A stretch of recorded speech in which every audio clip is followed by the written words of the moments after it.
যেতিয়া ভগৱানে নিজে ইচ্ছা কৰিব তেওঁ যিটো সময় দিব সেইটোৱে আচল সময় দিলে মানে প্ৰায় 10-20 লাখ মান টকা তুলিলে তেওঁলোকে বাবাৰ পইচা কোনো হজম কৰিব নোৱাৰে বাৰু প্ৰথমৰ পৰা শেষলৈকে ভক্তসকলে সেই নাম্বাৰকেইটা আপোনালোকে সেইকেইটা নাম্বাৰতে কথা পাতিব খুব দিনৰ বহুত দিনৰ হেঁপাহৰ আজি কামটো হ'ল যিটোৰ কাৰণে আজি ইমান দিন অপেক্ষা 2024 চনৰ শিৱৰাত্ৰিৰ পিছতে মন্দিৰ নিৰ্মাণ কাৰ্য আৰম্ভ হ'ব বুলি ৰাইজক জনাইছিলোঁ কিন্তু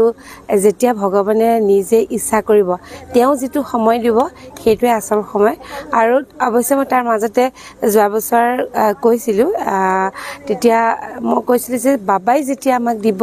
তেতিয়াই হ'ব আমি এতিয়াও কৰোঁ বুলি আগবাঢ়িবলৈ সাজু আছোঁ কিন্তু আমাক যেতিয়া তেওঁ দিব তেতিয়া আমাৰ আজি সেই দিনটো হয়তো তেওঁ দিছে আৰু সেইকাৰণে আজি এই দিনটোত আমি উপস্থিত হ'ব পাৰিছোঁ আৰু এই ধৰণে তেওঁৰ কাৰ্য কৰিবলৈ আমি আগবাঢ়িছোঁ কিমান দিনৰ ভিতৰত নিৰ্মাণ কাৰ্য সম্পূৰ্ণ হ'ব বুলি ধাৰণা কৰিছে আমাৰ ধাৰণা 3 বছৰমান লাগিব চাগে কিন্তু এই 3 বছৰ আমি ইয়াৰ পৰা নি আগৰ গেটখন মানে তাতে তেওঁক আমি 3 বছৰৰ কাৰণে মানে অস্থায়ীভাৱে আৰু স্থাপন কৰিছোঁ তাতে সম্পূৰ্ণ মানে তাতে পুৰা স্থাপন কৰা নাই আৰু তাত ৰাখি পেলাই আমি প্ৰাণ প্ৰতিষ্ঠাও কৰা হ'ল কৰি আমি আগৰ গেটখনতে তাতে আমাৰ মন্দিৰ ভাগ তাৰমানে বৰ্তমানৰ কাৰণে প্ৰতিষ্ঠা কৰা হ'ল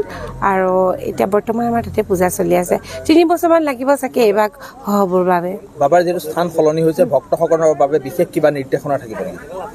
নিৰ্দেশনা মানে আগৰ সৈতে একে কিন্তু ভক্তসকলক বিশেষভাৱে আপোনালোকক কওঁ যে আমাৰ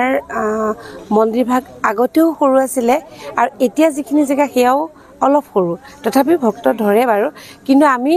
ভক্তসকলক মানে চকীত বহিব পৰা সুবিধা দিব পৰা নাই খুব বেছি অসুস্থ যদি কোনোবা আহে আমি তেতিয়া বয়োজ্যেষ্ঠ কোনোবা আহিলে বা ফিজিকেলি হেণ্ডিকেপ বা তেনেকুৱা ধৰণৰ আহিলে বহিব পৰাকৈ দুখনমান চকী ৰাখিছোঁ তেনেকৈ ভক্ত ভাগৰত বহিব পৰাকৈ আমি ৰখা নাই গতিকে আমাৰ মন্দিৰ যিহেতু 8টা বজাত খোলা হয় ভক্তসকলক মানে বিনম্ৰ অনুৰোধ জনাওঁ যে আপোনালোকে 8টা বজাৰ আগতে নাহিব কষ্ট পাব কাৰণ 8টাত খোলা হয় আৰু 10 বজাৰ পৰা নিৰ্মালী স্থান খোলা হয় 10টা বজাত নিৰ্মালী স্থান খোলা হয় কেতিয়াবা সুবিধা থাকিলে মানে তাতকৈ আগত খোলা হয় কিন্তু আপোনালোকে সময় ধৰি ল'ব যে 10 বজাত কাৰণ আহি যদি ভক্ত ৰৈ থাকে কষ্ট পায় আমাৰো মানে বহুত বেয়া লাগে যিহেতু আৰু এটা প্ৰসংগ এইখিনিতে আছে যে অগ্নিনাভৰ নামত কিছু নাই থাকে শেহতীয়াকৈ সেই সন্দৰ্ভত কি ক'ব একদম শেহতীয়াকৈ আপোনালোকক সকলোকে জনাওঁ যিহেতু বহুতো ফেক একাউণ্ট খুলিলে মানে প্ৰায় 10-20 লাখ মান টকা তুলিলে তেওঁলোকে গতিকে আমাৰ অনুমান এটা আছে আমাৰ মেছেজবিলাক কিছুমানে ভুল একাউণ্টত দি পেলাই আমাক কয় আৰু